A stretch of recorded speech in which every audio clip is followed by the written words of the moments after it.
to Whitetail Season here on AmericanHunter.org. We're into the second week of August here, and it was a good time for me to get out and clean up some of my clover plots. Clover plots like this, real narrow and long, are perfect spots for hunting over. They may not be the world's greatest for feeding a lot of deer, but when you look at it, any deer that steps onto this food plot, if he walks the length of it, is going to be within bow range. That's what I'm looking for, so this is the perfect spot right here for catching a buck during the season.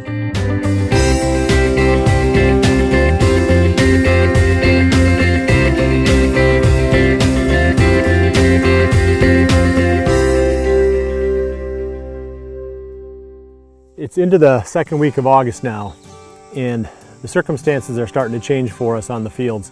Generally, this is about when we start to see that transition where the deer are less visible, especially the bucks. You know, somewhere around the 10th of August on, it starts tapering off. So we're gonna expect to see a diminished amount of activity on the fields, but that doesn't mean that we're giving up looking for the bucks that we're after. We've got the two big ones that I talked about last week, and we picked up a handful of other good, solid, mature bucks. Some of them are definitely shooters. Some of them are, you know, management bucks for sure, but they're definitely mature deer. And we'll kind of show you those as we go along here. We have not found the other two bucks yet. We haven't found the G5 buck, and we have not found that big wide 9-pointer. They've all been on beans, and I don't expect that pattern to really change too much. You know, as long as the beans are green, the deer will continue to feed in them.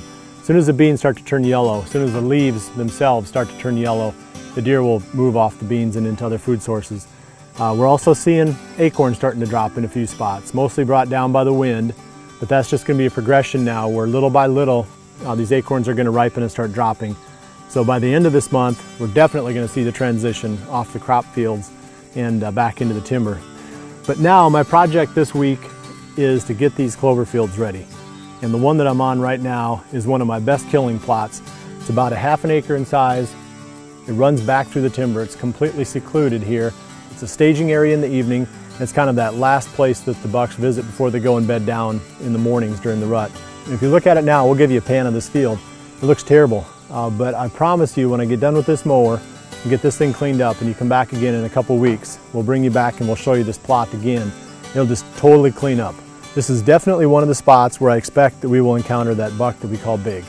We've not seen the double G4 buck in this area before, but the shed antlers that we've picked up on big have been just all around this field over the years. Quarter of a mile that way, a couple hundred yards that way, 2 different times. And we filmed him in 2008 when he was a 3.5-year-old on the lower end of his field. So I think this is a good spot, like I said, for potentially catching that deer. So I'm gonna jump on the tractor here, get this plot mowed. When I get done, I'll jump down and wrap up the episode.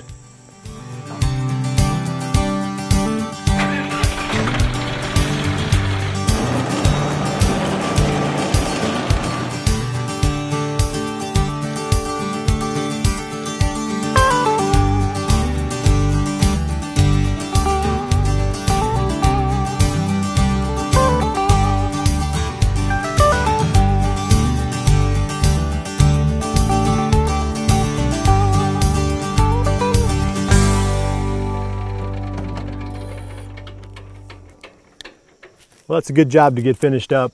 This plot's going to look 10 times better in a couple of weeks. But it's something to be thinking about at this time of the season. You know, one last cleanup before the fall. Usually we get some August rains, and then it turns a little bit cooler and the clover does really well. In the last episode, I promised you that I'd talk a little bit about the summer ranges and the fall ranges of these deer that we're after.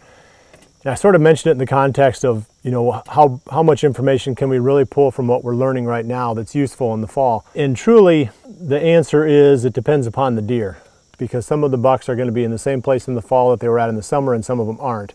And we have enough experience with these two deer that we have a pretty good idea where their fall ranges are. So we're not going to have to try real hard to find them back again once they shed their velvet and kind of disperse into their fall range.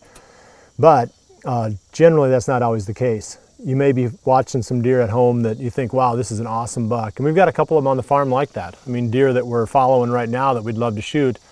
You know, they're not among the 4 that are on my primary hit list, but these are deer that we don't know nearly as well. And more than likely, once they come off their summer patterns, we're gonna have to find them back again.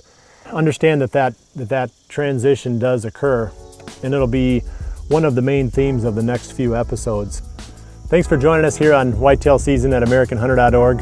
We'll see you back here next week for the next episode.